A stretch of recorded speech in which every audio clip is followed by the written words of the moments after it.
to all our viewers. Welcome to Monday's edition of the Evening Review. My name is Tewan Jabala, your host for tonight. Let's have a look at Tuesday's edition, headlines rather, in Tuesday's Namibian Sun.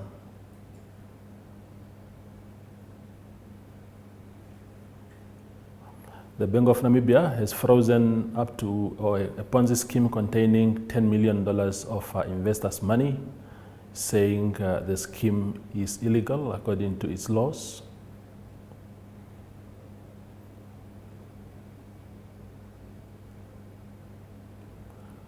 The Namibia Statistics Agency is to disseminate economic statistics in Erongo region, the ever economic powerful region of Namibia, so we look forward to that.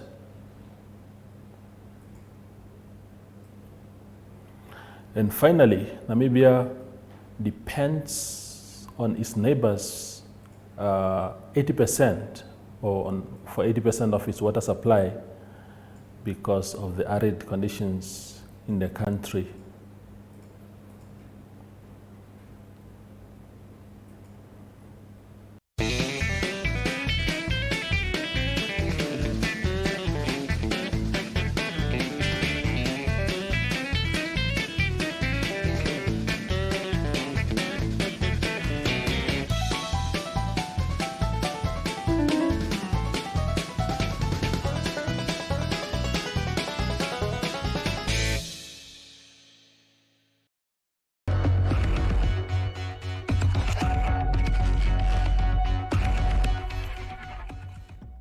Tonight, we are joined in the studio by Dr. Audrin Mathe. He is the Executive Director in the Ministry of Youth, National Service and Sport, to discuss with us about the very exciting decision by government to bid for the 2027 African Cup of Nations. Doctor, welcome to the show. Thank you. Good to have you, really. Good to see you. Yeah, wonderful. Yeah. So this thing is serious. I mean, it started off like just gossip, and then we hear cabinet has endorsed the decision. It's a serious decision. Well, absolutely. I think we take it very seriously too. When you bid for a continental tournament like Afcon, then we have to be ready. Yes. We think that we are ready. We have the infrastructure, we have the enthusiasm from our people. Yeah. And then most importantly, we have actually the people who can drive this and make it a successful venture. Yeah. Botswana was the one that proposed the idea to us. What is sort of the proposed structure of co-hosting the tournament? Essentially, what is being proposed is that we co-host, meaning some games will take place in Namibia, other games will take place in Botswana. Yeah. Of course, at various locations, even in Namibia, our proposal is to host it in Windhoek, but also at a cost. Botswana, they've also selected, they've identified a few places within the country where they want to take the tournament. So based on the 60 formula that we have agreed, Botswana will host 60% of the games. Okay. We will host the 40%. That means that Botswana will also pay 60% of the cost. Namibia then will be responsible for the 40% of the cost. So really that's the structure. We are still discussing the exact modalities. There will be a team going to Gaborone very soon to discuss this further and see how far we can advance the cause. At which point then the two ministers of sport will then have to sign a hosting agreement between the two countries. Do we have any timelines around when these bids can be formally submitted? Is that process open yet? The bidding process has not been open yet. We think that it will open around June, July, for a period of 3 months up to September. And then between September and before the end of December, is CAF then will evaluate the submissions. Hopefully then they will come down and look at the venues, the sites that are proposed. Then a decision will be made in late December as to who is going to get the rights. Obviously, from the moment the decision is made, then there will be 5 years in which the host countries, in our case there are 2 countries, is given time now to upgrade the facilities and so forth. So we've got a bit of time in terms of upgrading our facilities. But in terms of bidding the process, it's very close. That's why we're running with speed to ensure that by the moment the bids are open in June, July, we are ready to submit the envelope. What are our prospects as two Southern African countries? I mean, the region itself, with maybe the exception of Mozambique, for example, is a very stable politically. Economically, our two countries are also, I think, in fairness, doing quite well, despite the current challenges. Does that give us an edge, maybe, over other parts of African countries that may want to bid? Absolutely. I think you've hit the nail. Our bid is that Botswana and Namibia, they have comparative economies. You already spoke about the stability. We can add to that. Namibia is a bigger tourism attraction. We have the desert, we have the sea. We can showcase our tourism attractions. Botswana, they are doing very well with tourism as well. So we want to blend that and create a package that will be very attractive to everyone else. Having said that, also, our selling point is that Afcon has only taken place in 2 countries in Southern Africa. The West has always dominated this in North Africa. So we think now it's a turn for Southern Africa then to host this major tournament. Botswana, Angola hosted it once, South Africa hosted it twice. So those are the only 2 countries in Southern Africa that have hosted Afcon before. So we think it's our turn now, and we are going to be very serious in making our case known. Doc, you've touched slightly on the issue of the preparedness that will be required 5 years from now if we are the successful bidders. And the question that has been on everyone's lips since the announcement of this ambition was about the state of our facilities right now. Is there any sort of commitment now to say, once that is now official, that we will hit the ground running as far as upgrading our facilities is concerned? How much is the commitment towards that? I can tell you we're very committed to upgrading our infrastructure. That has started notwithstanding Afcon. We were going to do that anyway because CAF already requires a venue that hosts international matches to have individual seats. We don't have that. It has been like that from the very beginning. It's not something that fell apart, that broke. It was never provided for like that. So the Minister of Finance did make a budget announcement with respect to that. So hopefully by June, we should see some movement at Independence Stadium with regards to doing that. So we're going to upgrade the infrastructure.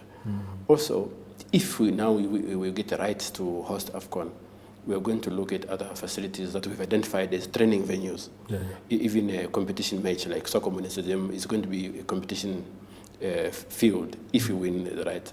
So that also will be upgraded so that at a minimum it can seat 15,000 people, whereas Independence Stadium will be upgraded to seat 40,000 people.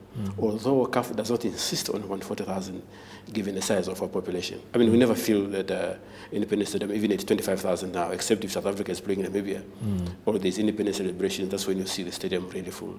But for games, it's an overkill to build a stadium for 40,000 in a country such as ours. Indeed. So, again, Doc, if we were, and I don't want to jinx it now, if we were to not get the competition, the rights to host the competitions, what is the general commitment of your ministry to just get the facilities fixed and to have football being played again in the country? Part of our strategy now is to revamp the Independence Stadium so that the matches will start. Once that's ready, I don't suspect it will be possible this year because we have to. There are a lot of things that are going to be upgraded, including the pitch itself. So that pitch is going to be removed and put a new one there. We have to look at the lights, the media rooms. Also, CAF requires us to upgrade those. And I think you guys in the media have missed the story really. It's not that the stadium is dilapidated. It's only that it does not meet requirements because that's how it was built from the very beginning. Like CAF requires you to have a height of 4.4 meters, whereas Independence Stadium is 2.2. So we are going to upgrade that. The media room, they also expect it in a different manner, which is what we are going to comply with. The VIP, they said it needs to be in a particular way. So this is what is going to happen. So once that is done, we are going to start with the interior, so that once that is done, the matches can then start so long as the external works are being done. Yeah. The one thing that I never understood, Dr. Mathe, is, you know, how much, you see the efforts that you're talking about now, what government intends to do, the amount of money that I'm sure will be pumped into that. But then you have FIFA rules that says, for example, how distant governments must be away from football in particular. I mean, how do you reconcile these things? You are investing so much, but you're told somehow, for example, that the state of football now, that government must really, really keep its distance. How difficult is it for you as a ministry just to reconcile these two scenarios? I can tell you it's difficult. And they were raising a very legitimate question, which is that while government is expected to pump in resources, then they don't have a say in how the process will unfold beyond putting in money. But those are the rules now, and as far as we're concerned, we have obliged to that.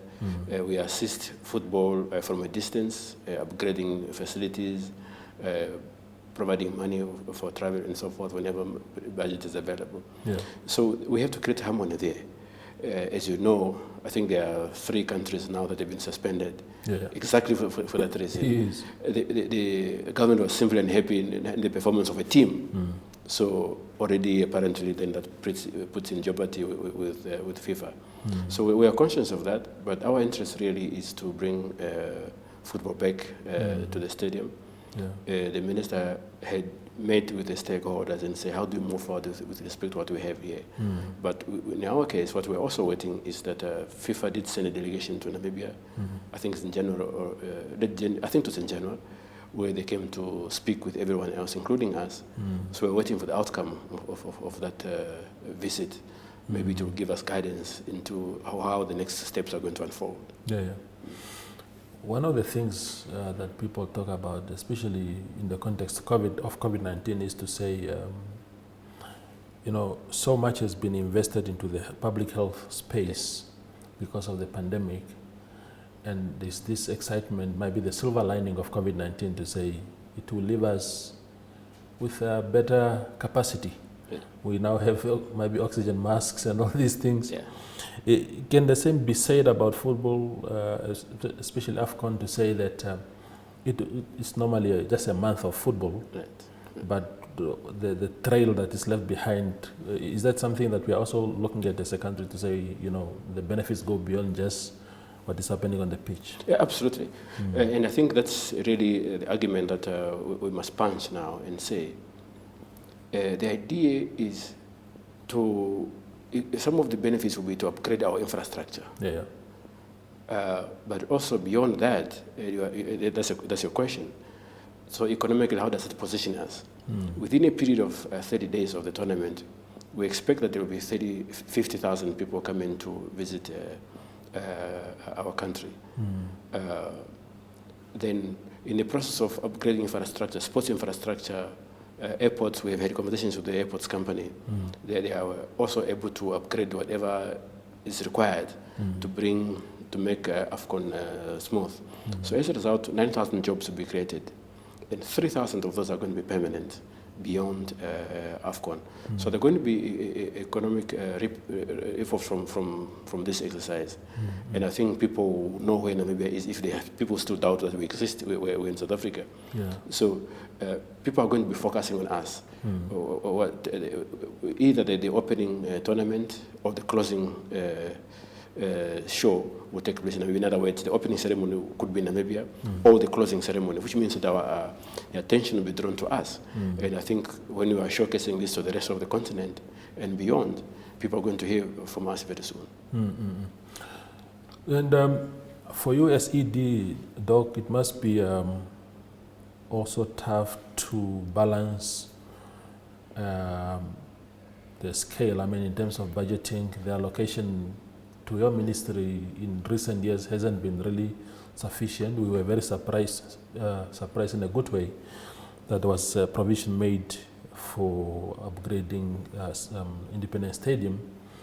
So with all these expectations and the penny pincher approach that is usually the case here, do you think then that perhaps if you happen to succeed with Botswana, that maybe there will be also financial commitment, not only, I mean, because there are other commitments, you know, we are ready, we are whatever, but financially, do you think then that the ministry will also have a legitimate case to say, pump more money into our coffers so that we can do what is necessary? Yeah, absolutely. I think the Minister of Finance has really made a case in this respect. Yeah. To say that give us a budget, tell us how much it will cost to host Afcon. We did submit a budget to Cabinet and say this is what it will take. And what is going to happen now is that we are doing final touches to the costing so that we know with complete certainty how much it will cost. Yeah. So really the commitment is there to ensure that over a period of 5 years there will be money coming through the ministry on infrastructure development so that we are ready. So beyond Afcon, these infrastructures, they're still available to the Namibian people for use. So that's really the good thing that is going to happen out of it. And I can assure you now that there's unanimity in terms of providing support to the ministry to ensure that this really succeeds. Indeed. Doc, no, thank you very much for your time. We appreciate not only your time, but also the commitment that your ministry seems to be showing. And I know you are not the guy who like to draw the attention to yourself, but there's an opportunity for a legacy here for the likes of yourself and other officials in the ministry. If you bring that competition here, we will never forget you. Thank you so much. I appreciate it. Yeah. That's Dr. Audrin Mathe. He is the Executive Director in the Ministry of Youth and Sport, speaking to us about the very, very ambitious plans by the Namibian government to bring Afcon here in 2027. Thank you for watching.